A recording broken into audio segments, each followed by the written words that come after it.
नमस्कार, जय हिंद, वंदे मातरम। आप सभी विद्यार्थियों का स्वागत है आपके अपने यूट्यूब प्लेटफॉर्म उदय एजुकेशन में।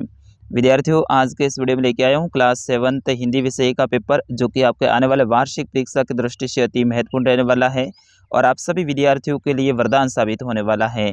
तो आपसे निवेदन रहेगा, वीडियो को अंत तक देखिएगा। वीडियो को लाइक और चैनल को अभी तक आपने सब्सक्राइब नहीं किया है तो विद्यार्थियों चैनल को सब्सक्राइब जरूर कर दीजिएगा। विद्यार्थियों, बिल्कुल कम समय में आपको अच्छे से पूरा पेपर समझाऊंगा। पूरा पेपर उत्तर सहित लेकर आया हूं और बिल्कुल ऐसा ही पेपर इस बार आपके एग्जाम में आएगा। तो जो विद्यार्थी इस वीडियो को अंत तक देखेंगे उनको बड़ा ही फायदा होने वाला है। चलिए इस वीडियो की करते हैं शुरुआत। आप वीडियो को लाइक और चैनल को सब्सक्राइब कर दीजिएगा। पहला प्रश्न है, नीलकंठ सभी जीव जंतुओं का बन गया था? सेनापति, संरक्षक, सेनापति एवं संरक्षक या नेता? तो विद्यार्थियों, नीलकंठ है ये सभी जीव जंतुओं का क्या बन गया था? सेनापति और संरक्षक बन गया था। यानी ऑप्शन नंबर ग इज करेक्ट आंसर। तो ऑप्शन नंबर ग इसका सही आंसर रहेगा। फिर उसके बाद में दूसरा प्रश्न है, भोर और बरखा पाठ के रचयिता हैं। आपको बताना है कि भोर और बरखा पाठ के रचयिता कौन है? हरि धोई जी, मीराबाई, महादेवी वर्मा या विनीता पांडे? तो विद्यार्थियों, इसका सही आंसर होगा मीराबाई। इस पाठ के लेखक कौन है? मीराबाई हैं। तो ऑप्शन नंबर ख इज करेक्ट आंसर। फिर उसके बाद में अगला प्रश्न है, प्रश्न संख्या 3। कंवर सिंह के मन में देशभक्ति की भावना जागृत की उसके पिता ने, उनके मित्र ने, बसुरिया बाबा ने या उनकी पत्नी ने? तो विद्यार्थियों, इसका सही आंसर होगा आपका ऑप्शन नंबर ग, बसुरिया बाबा ने उनके मन के अंदर है वो देशभक्ति की भावना जागृत की थी। तो ऑप्शन ग इज करेक्ट आंसर। फिर उसके बाद में चौथा प्रश्न है, ये भी बहुत इंपॉर्टेंट है विद्यार्थियों। धनराज पिल्ले ने जूनियर राष्ट्रीय हॉकी खेली पुणे में, मणिपुर में, मुंबई में या अपने स्कूल में? तो विद्यार्थियों, ये सारे के सारे क्वेश्चन हैं आपके जो पाठ्य पुस्तक हैं उनमें से लिए गए हैं और वेरी मोस्ट इंपॉर्टेंट हैं। तो धनराज पिल्ले ने मणिपुर में जूनियर राष्ट्रीय हॉकी खेली थी। तो इसका सही आंसर होगा ऑप्शन नंबर ख। तो ऑप्शन नंबर ख इज करेक्ट आंसर। फिर उसके बाद में अगला प्रश्न है विद्यार्थियों, अहमदाबाद में स्थापित आश्रम का संविधान तैयार किया था? आश्रम प्रमुख ने, महात्मा गांधी ने, आश्रम के सचिव ने, समिति के सदस्य ने? तो विद्यार्थियों, इसका सही आंसर होगा आपका ऑप्शन नंबर ख, महात्मा गांधी ने तैयार किया था। तो ऑप्शन नंबर ख इज करेक्ट आंसर। फिर उसके बाद में अगला प्रश्न है, प्रश्न संख्या 6। नीचे लिखे रिक्त स्थान की पूर्ति कोष्टक में दिए गए सही शब्दों से कीजिए। आपको सही शब्दों से जो पीछे प्रत्येक के कोष्टक में दे रखे हैं इनमें से आपको सही उत्तर का चुनाव करते हुए खाली जगह को भरना है। तो पहला है, फास्ट फूड यानी तुरंत भोजन का चलन भी बड़े शहरों में खूब बढ़ा। तो यहाँ पे आपको लिखना है बड़े। क्या लिखना है? बड़े लिखना है। फिर उसके बाद में दूसरा है, इसको देखिएगा आप, एक आँख मेरी पड़ा, एक आँख में मेरी पड़ा, तो 3 का पड़ा। क्या पड़ा था? 3 का। तो इसमें आपको 3 का भरना है। फिर उसके बाद में तीसरा है, रईमन मसरी नीर को तहु न साड़िए सोहो। तो इसमें आपको नीर भरना है। क्या भरना है? नीर भरना है। और फिर उसके बाद में चौथा प्रश्न है, तो चांद का पेड़ मैदान के बाहरी हिस्से में कान्हे चौक जाने वाली सड़क के पास था। तो इसमें आपको सड़क भरना है। क्या भरना है? सड़क। तो इस तरह से आपको ये रिक्त स्थान भरना है और लास्ट में जो है आपका पूर्व आएगा इसमें, ठीक है ना। तो इस तरह से आपको रिक्त स्थान से संबंधित ये प्रश्न आने वाले हैं। फिर उसके बाद में 7वां प्रश्न है, पेड़ किसका कोट पहनता था? तो पेड़ पत्तों का कोट पहनता था। किसका पहनता था विद्यार्थियों? पत्तों का कोट पहनता था। कौन पहनता था? पेड़। फिर उसके बाद में अगला प्रश्न है, मिठाई वाला अपने मन की व्यथा व्यथा किसे सुना रहा था? आपको बताना है कि मिठाई वाला अपने मन की व्यथा है वो किसे सुना रहा था? तो विद्यार्थियों, इसका सही आंसर होगा, मिठाई वाला अपने मन की व्यथा रोहिणी और दादी को सुना रहा था। किसको? रोहिणी और दादी को। कौन सुना रहा था विद्यार्थियों? मिठाई वाला। तो ये भी आपको ध्यान रखना है। फिर उसके बाद में 9वां प्रश्न है, धागों में बंदी कठपुतलियाँ अपने आप को कैसा अनुभव करती हैं?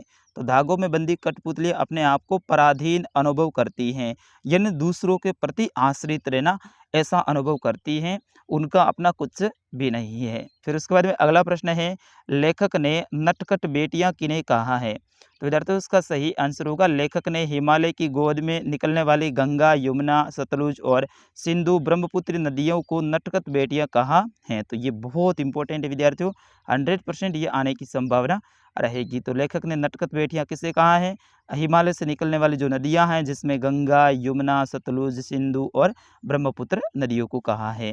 फिर उसके बाद में अगला प्रश्न बहुत इंपॉर्टेंट है, पक्षी पिंजरे में बंद होकर भूखे प्यासे क्यों मर जाएंगे? तो विद्यार्थियों उसका सही आंसर होगा क्योंकि पक्षियों को खुले वातावरण में घूम घूम कर बहता जल पीना और नीम की कड़वी नींबूरियों खाना ही अच्छा लगता है। अब वो पिंजरे में बंद रहेंगे तो वो भूखे प्यासे ही मर जाएंगे।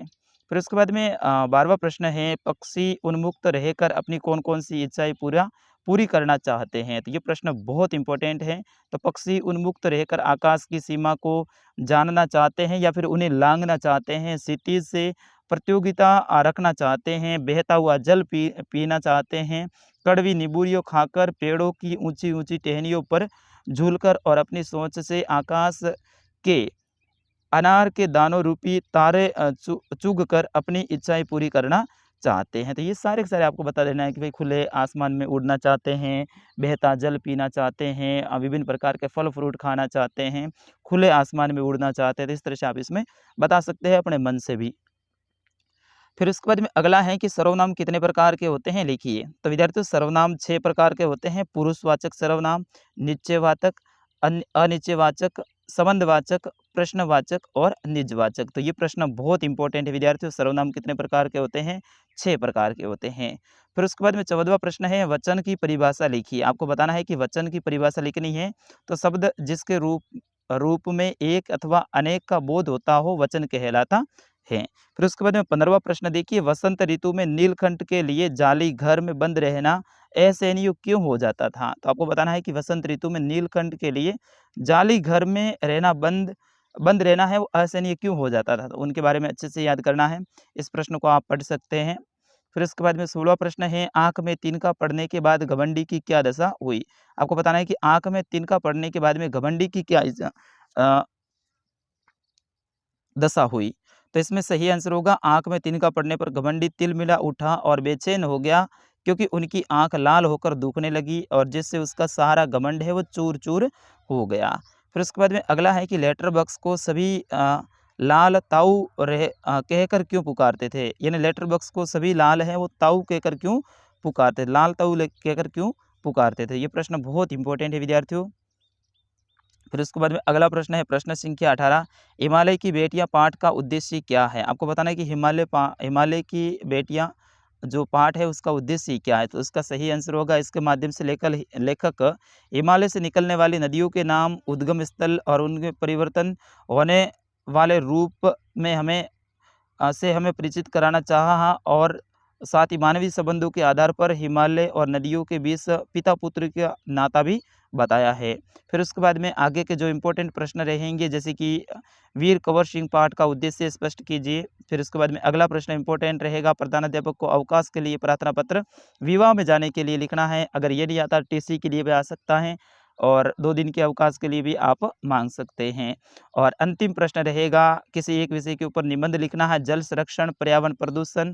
फिर उसके बाद में होली, दीपावली, मेरे प्रिय गुरु जी, ये भी आप याद कर लेना। तो विद्यार्थियों ये था कक्षा 7 का हिंदी विषय का पेपर, पूरा का पूरा पेपर मैंने आपको बताया है, उत्तर सहित पूरा पूरा पेपर लेकर आया था। मेरी मेहनत के लिए आप वीडियो को लाइक और चैनल को सब्सक्राइब जरूर कर दीजिएगा। आपके सभी विषय के पेपर इसी चैनल पे मैं अपलोड करूँगा, तो सभी विषय के पेपर देखने के लिए आप चैनल को भी सब्सक्राइब कर दीजिएगा। फिलहाल मिलते हैं अगले वीडियो में, तब तक के लिए मुझे आगे दीजिएगा। नमस्कार, जय हिंद, वंदे मातरम।